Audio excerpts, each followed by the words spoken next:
చనిపోయిన వారి ఈ 3 వస్తువులను పొరపాటున కూడా ఎవరు ఉపయోగించకూడదు. గుర్తుపెట్టుకోండి. చనిపోయిన వ్యక్తి యొక్క ఈ 3 వస్తువులు మనం అస్సలు ఉపయోగించకూడదు. అవి ఏంటో ఇప్పుడు మనం తెలుసుకుందామా? జాగ్రత్తగా వింటే అన్నీ అర్థమవుతాయి. కాబట్టి పూర్తి వరకు వినండి. గరుడ పురాణంలో శ్రీ మహావిష్ణువు గరుడునకు చనిపోయిన వ్యక్తుల గురించి కొన్ని విషయాలను చెప్పారు.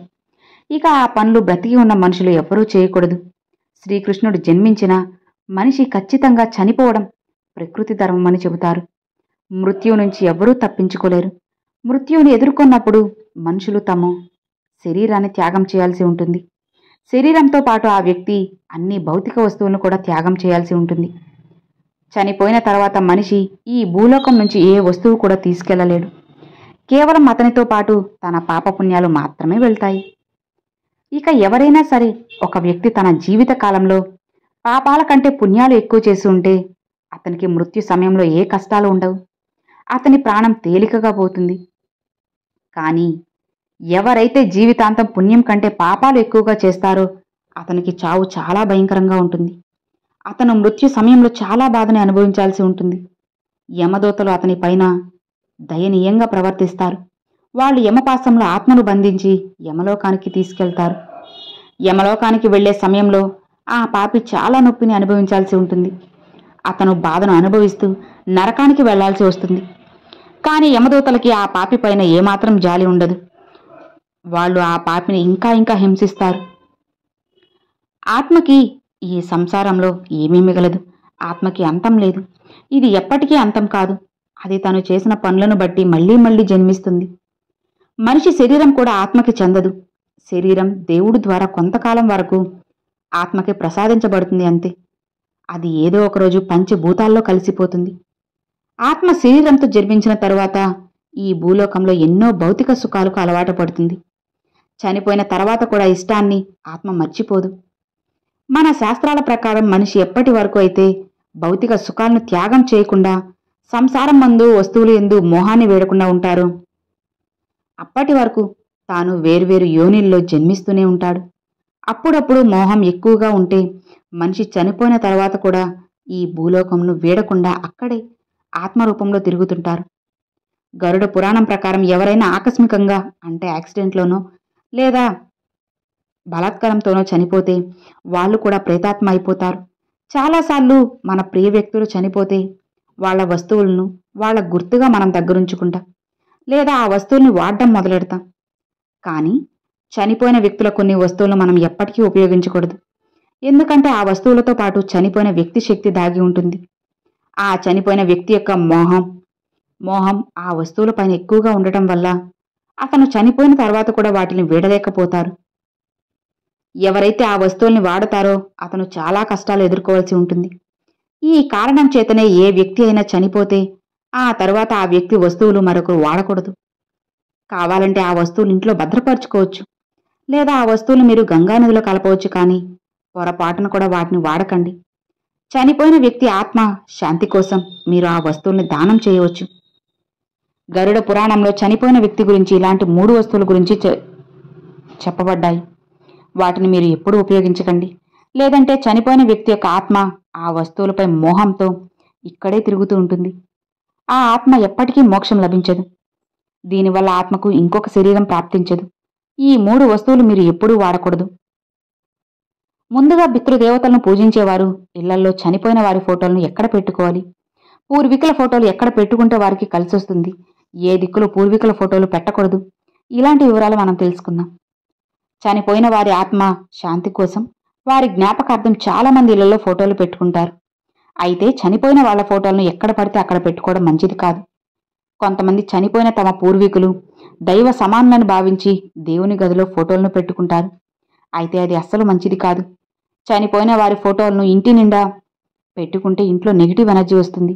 ఇంట్లో ఎక్కువగా చనిపోయిన వారి ఫోటోలను పెట్టుకోవడం వల్ల కుటుంబ సభ్యుల మధ్య కలహాలు వస్తాయి. చనిపోయిన వారి ఫోటోలను పూజ గదిలో ఉంచి పూజ చేస్తే దేవతల ఆగ్రహానికి కుటుంబ సభ్యులు గురయ్యే అవకాశం ఉంటుంది. చనిపోయిన వారి ఫోటోలను పడక గదిలో అస్సలు పెట్టుకోకూడదు. అంతేకాదు బ్రతికున్న వాళ్ళ ఫోటోల పక్కన చనిపోయిన వాళ్ళ ఫోటోలు పెట్టకూడదు. ఇలా చేయడం వల్ల బ్రతుకున్న వాళ్ళ ఆయుష్ కూడా తగ్గుతుంది. ఇంట్లో నెగిటివ్ ఎనర్జీ ఏర్పడుతుంది. ఆ ఇంట్లోని కుటుంబ సభ్యులు ఆరోగ్యం క్షీణించే ప్రమాదం కూడా ఉంటుంది. ఇక ఈశాన్య దిశలో పూర్వీకుల ఫోటోలను పొరపాటున కూడా అస్సలు పెట్టకూడదు. చనిపోయిన వారి ఫోటోలను దక్షిణం వైపున ఉన్న గోడకు లేదా ఉత్తరం వైపున్న వైపుకు చూస్తూ ఉండేలా పెట్టాలి. నైరుతి దిశలోనే పూర్వీకుల ఫోటోలు పెడితే మంచి జరుగుతుంది. ఇలా ఫోటోలు సరైన వాస్తు దిశలో పెట్టడం వల్ల నెగిటివ్ ఎనర్జీ పోయి ఇంట్లో సానుకూలమైన వాతావరణం వస్తుంది. ఇక సరైన దిశలో చనిపోయిన వాళ్ల ఫోటోలు పెట్టడం వల్ల పితృదేవతల ఆశీర్వాదం కూడా మీ కుటుంబ సభ్యులకు ఎప్పుడూ కూడా ఉంటుంది. ఇక శాస్త్రాల ప్రకారం తమ ఇంట్లో తమ పూర్వీకుల ఫోటోలను ఖచ్చితంగా ఉంచుకోవాలి. ఇలా చేయడం వల్ల మీకు కూడా చాలా మంచి జరుగుతుంది. పూర్వీకుల ఫోటోలను తయారు చేయించేటప్పుడు ఒక్కటి గుర్తుపెట్టుకోండి, ఆ ఫోటోలో వాళ్ళు అస్సలు ఏడవకూడదు, బాధపడకూడదు, కోపంగా ఉండకూడదు. వాళ్ళు ఆ ఫోటోలో చాలా ఆనందంగా ఉండాలి. ఎప్పుడైతే మనం వాళ్ళ ఫోటోని చూస్తామో అప్పుడు మనం మనసులో వాళ్ళు మనపై చూపించిన ప్రేమ గుర్తుకు రావాలి. ఒకవేళ మన పూర్వీకులు కోపంగా ఉన్న ఫోటోని ఇంట్లో పెడితే అది మన మనసులో భయాన్ని పుట్టిస్తుంది. అందుకే పూర్వీకుల ఫోటోలను పెట్టే ముందు ఎలాంటి ఫోటో పెట్టాలో నిర్ణయించుకోండి. వాళ్ళ ఫోటో ముందు మీరు బాధపడడం కానీ కోపం తెచ్చుకోవడం కానీ చేయకూడదు. అలా చేస్తే మిమ్మల్ని చూసి మీ పూర్వీకులు బాధపడతారు. పితృపక్షం రోజుల్లో వాళ్ళని ఖచ్చితంగా పూజించాలి.